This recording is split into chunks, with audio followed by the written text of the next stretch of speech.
लोग ये सपना दिखा रहे हैं कि हमारा विकसित भारत है, हमारी $5 ट्रिलियन की इकोनॉमी है, हम विश्व गुरु हैं, तो सोचो नौकरी के लिए लोगों को अपने खेत बेच के जाना पड़ रहा है। सरकार की कमजोरी दिखाई दे रही है कि जब देश के प्रधानमंत्री गए उसके बावजूद भी अमेरिका उन लोगों को हथकड़ी और बेड़ियां बांध करके भेज रहा है। इस सरकार का बजट लगातार आ रहा है। जो बुनियादी चीजों की सबसे ज्यादा जरूरत है, आज उत्तर प्रदेश में सबसे ज्यादा स्वास्थ्य को लेकर के लोग चिंतित हैं। अगर कोई बीमार हो जा रहा है तो सही समय पर सही दवाई का और इलाज का इंतजाम सरकार नहीं करा पा रही है, और कैंसर जैसी गंभीर बीमारी का भी इलाज के लिए लोगों को न जाने कहां जाना पड़ता है। समाजवादी सरकार में ये जो कैंसर इंस्टीट्यूट बना था, ये रिसर्च कैंसर इंस्टीट्यूट इसलिए बनाया गया था जिससे यहाँ पर गरीबों का फ्री इलाज हो सके और कैंसर बीमारी के बारे में जानकारी मिलती रहे और वो फैले नहीं, या कैंसर की रोकथाम को लेकर के क्या डॉक्टर समय समय पर लोगों को जागरूक करेंगे, इसलिए रिसर्च कैंसर इंस्टीट्यूट ये बनाया गया था।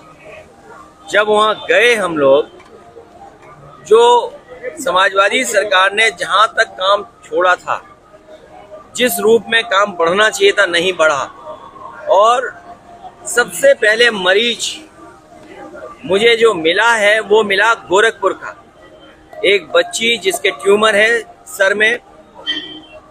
सोचिए मुख्यमंत्री जी के क्षेत्र में जहां एम्स है, मेडिकल कॉलेज है, लेकिन उनका इलाज वहां नहीं हो पा रहा है। उन्हें भी इलाज के लिए उस परिवार को लखनऊ आना पड़ रहा है, वो भी समाजवादी सरकार के बने हुए कैंसर इंस्टीट्यूट में। और ये चक गजरिया में जितना भी विकास हुआ है, अमूल का प्लांट लगना, बगल में सरकार का एक और प्लांट लगना मिल्क का, तो कम से कम मिल्क का प्रोक्योरमेंट तो हो जनता से, किसान से। SCL का प्राइवेट इन्वेस्टमेंट आया जहां हम लोग खड़े हुए हैं। ये समाजवादी सरकार में सरकार का मॉल था, सरकार आते ही भारतीय जनता पार्टी ने इसको बेच दिया।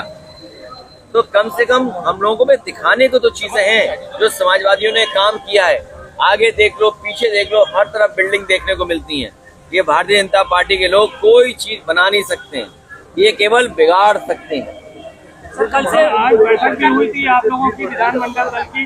विधानमंडल की बैठक में हमारे विधायकों ने तय किया है, वो कल आपको विधानसभा में दिखाई देगा। सर एक सवाल और था कि मोहन भागवत जो है, इनके हाथ में कोई चीज दे दो सब बिगड़ सकती है।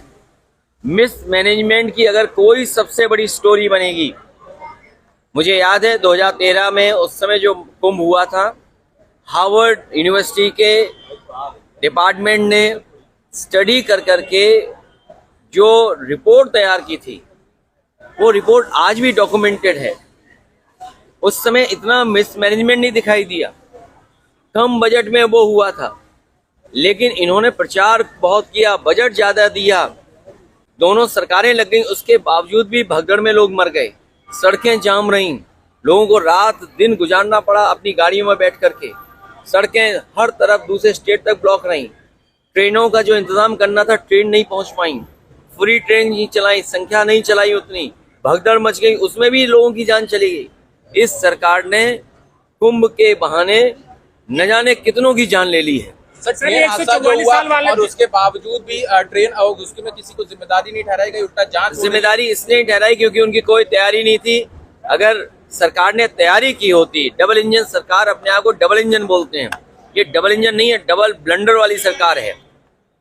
सर 144 साल की जो अफवाह फैलाई गई, क्या मानते हैं कि उसके ऊपर भी कार्रवाई होनी चाहिए, इसलिए झूठ अफवाह फैलाया? भारतीय जनता पार्टी के लोग मनमानी करते हैं। भारतीय जनता पार्टी के लोग बहुत साइंटिस्ट हैं और उनका जो कुछ भी कथन है वो रिसर्च बेस्ड है। तो मुझे लगता है कि जो 144 साल का जो उन्होंने संख्या बताई है कि महाकुंभ 144 साल बाद हो रहा है, तो कोई न कोई उनकी रिसर्च, साइंटिफिक अप्रोच या किसी न किसी जो एस्ट्रोनॉमी को जानते हैं उनसे राय मशवरा लेकर के ही किया होगा। SCL बगल में है, कई हजार लोगों को, बच्चों को प्रोफेशनल अच्छे जॉब मिले। कम से कम हम लोगों ने डिलीवरी बॉय नहीं बनाया, व्हाइट कॉलर जॉब SCL में दिया है। कैंसर इंस्टीट्यूट बनी है तो जॉब पा रहे हैं लोग। ये सामने आपको बिल्डिंग दिखा रही, जॉब पा रहे हैं वहां पर। आपका इकाना स्टेडियम है, कम से कम आप वर्ल्ड मैप पे तो दिखाई दे रहे हैं इकाना स्टेडियम के नाम पर। इन्होंने बस स्टेडियम का नाम बदल दिया, कैंसर इंस्टीट्यूट का नाम बदल दिया, यही इनका सबसे बड़ा काम सर है। फॉरेन पॉलिसीज की आप बात करते हैं, अमेरिका से जो तीसरा इमिग्रेंट्स का जो जहाज उसको उसी तरह से भेजा गया, उसमें कोई बदलाव नहीं हुआ जिस तरह से भेजा गया इनह्यूमन तरीके से। देखिए, अमेरिका बहुत ताकतवर देश है, व्यापारिक दृष्टि से भी और अन्य तरीके से भी। ये सरकार की कमजोरी दिखाई दे रही है कि जब देश के प्रधानमंत्री गए उसके बावजूद भी अमेरिका उन लोगों को हथकड़ी और बेड़ियां बांध करके भेज रहा है। इससे ज्यादा हमारे देश का अपमान और क्या हो सकता है कि हमारे नागरिक बेड़ियों में हथकड़ियों में आ रहे हों। और उससे भी बड़ी बात यह है कि जो लोग ये सपना दिखा रहे हैं कि हमारा विकसित भारत है, हमारी $5 ट्रिलियन की इकोनॉमी है, हम विश्व गुरु हैं, तो सोचो नौकरी के लिए लोगों को अपने खेत बेच के जाना पड़ रहा है, जमीनें बेच करके जाना पड़ रहा है, घर परिवार से उधार लेकर जाना पड़ रहा है। क्या यही विश्व गुरु का सपना था कि लोग उधार लेकर के जाएं, पकड़े जाएं, तो वो फौज वहां की बेड़ियों में हथकड़ियों में आपको वापस भेज दे? दिल्ली के मुख्यमंत्री का चेहरा अब तक नहीं क्लियर हो पाया है, उस पर अभी भी कोई स्पष्ट। चलिए, बहुत धन्यवाद।